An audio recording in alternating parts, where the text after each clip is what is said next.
अपनों की कीमत, माता पिता की सेवा। पढ़ाई पूरी करने के बाद एक छात्र किसी बड़ी कंपनी में नौकरी पाने की चाह में इंटरव्यू देने के लिए पहुंचा। छात्र ने बड़ी आसानी से पहला इंटरव्यू पास कर लिया। अब फाइनल इंटरव्यू कंपनी के डायरेक्टर को लेना था और डायरेक्टर को ही तय करना था कि उस छात्र को नौकरी पर रखा जाए या नहीं। डायरेक्टर ने छात्र का सीवी देखा और पाया कि पढ़ाई के साथ साथ यह छात्र ऐसी एक्स्ट्रा करिकुलर एक्टिविटीज़ में भी हमेशा अव्वल रहा। डायरेक्टर, क्या तुम्हें पढ़ाई के दौरान कभी छात्रवृत्ति मिली? छात्र, जी नहीं। डायरेक्टर, इसका मतलब स्कूल कॉलेज की फीस तुम्हारे पिता अदा करते थे? छात्र, जी हाँ श्रीमान। डायरेक्टर, तुम्हारे पिताजी क्या काम करते हैं? छात्र, जी वो लोगों के कपड़े धोते हैं। यह सुनकर कंपनी के डायरेक्टर ने कहा, जरा अपने हाथ तो दिखाना। छात्र के हाथ रेशम की तरह मुलायम और नाजुक थे।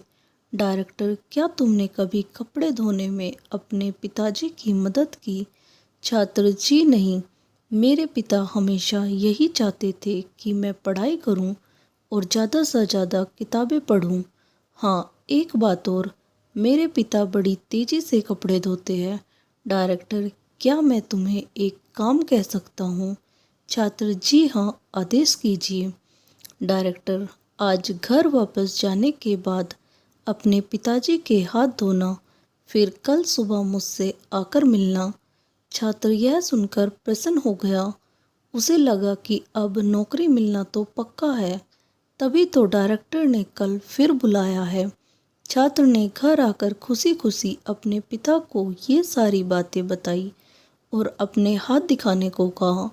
पिता को थोड़ी हैरानी हुई, लेकिन फिर भी उसने बेटे की इच्छा का मान करते हुए अपने दोनों हाथ उसके हाथों में दे दिए।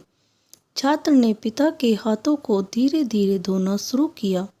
कुछ देर में ही हाथ धोने के साथ ही उसकी आंखों से आंसू भी झरझर बहने लगे। पिता के हाथ रेगमाल की तरह सख्त और जगह जगह से कटे हुए थे। यहाँ तक कि जब भी वह कटे के निशानों पर पानी डालता, चुभन का एहसास पिता के चेहरे पर साफ झलक जाता था। छात्र को जिंदगी में पहली बार एहसास हुआ कि ये वही हाथ है जो रोज लोगों के कपड़े धो धो कर उसके लिए अच्छा खाने, कपड़ों और स्कूल की फीस का इंतजाम करते थे। पिता के हाथ का हर छाला सबूत था उसके एकेडमिक करियर की एक एक कामयाबी का। पिता के हाथ धोने के बाद छात्र को पता ही नहीं चला कि उसने उस दिन के बचे हुए सारे कपड़े भी एक एक कर धो डाले। उसके पिता रोकते ही रह गए, लेकिन छात्र अपनी धुन में कपड़े धोता चला गया। उस रात बाप बेटे ने काफ़ी देर तक बातें की। अगली सुबह छात्र फिर नौकरी के लिए कंपनी के डायरेक्टर के ऑफिस में था। डायरेक्टर का सामना करते हुए छात्र की आंखें गीली थी। डायरेक्टर, हूँ तो फिर कैसा रहा कल घर पर? क्या तुम अपना अनुभव मेरे साथ शेयर करना पसंद करोगे? छात्र, जी हाँ श्रीमान। कल मैंने जिंदगी का एक वास्तविक अनुभव सीखा। नंबर 1, मैंने सीखा कि सराहना क्या होती है। मेरे पिता न होते तो मैं पढ़ाई में इतनी आगे नहीं आ सकता था। नंबर 2, पिता की मदद करने से मुझे पता चला कि किसी काम को करना कितना सख्त और मुश्किल होता है। नंबर 3, मैंने रिश्तों की अहमियत पहली बार इतनी शिद्दत के साथ महसूस की। डायरेक्टर, यही सब है जो मैं अपने मैनेजर में देखना चाहता हूँ। मैं यह नौकरी केवल उसे देना चाहता हूँ जो दूसरों की मदद की कदर करे। ऐसा व्यक्ति जो काम किए जाने के दौरान दूसरों की तकलीफ भी महसूस करे। ऐसा शख्स जिसने सिर्फ पैसे को ही जीवन का ध्येय न बना रखा हो। मुबारक हो, तुम इस नौकरी के पूरे हकदार हो।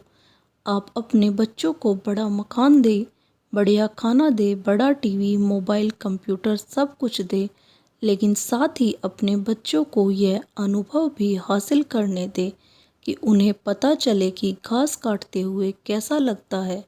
उन्हें भी अपने हाथों से ये काम करने दे। खाने के बाद कभी बर्तनों को धोने का अनुभव भी अपने साथ घर के सब बच्चों को मिलकर करने दें। ऐसा इसलिए नहीं कि आप मेड पर पैसा खर्च नहीं कर सकते, बल्कि इसलिए कि आप अपने बच्चों से सही प्यार करते हैं। आप उन्हें समझाते हैं कि पिता कितने भी अमीर क्यों ना हो, एक दिन उनके बाल सफ़ेद होने ही हैं। सब अहम है, आपके बच्चे किसी काम को करने की कोशिश की कदर करना सीखे, एक दूसरे का हाथ बटाते हुए काम करने का जज्बा अपने अंदर लाए। यही है सबसे बड़ी सीख। दोस्तों, आपको ये कहानी अच्छी लगी तो कहानी को लाइक करें और मेरे चैनल को सब्सक्राइब करना ना भूलें। धन्यवाद। राधे राधे।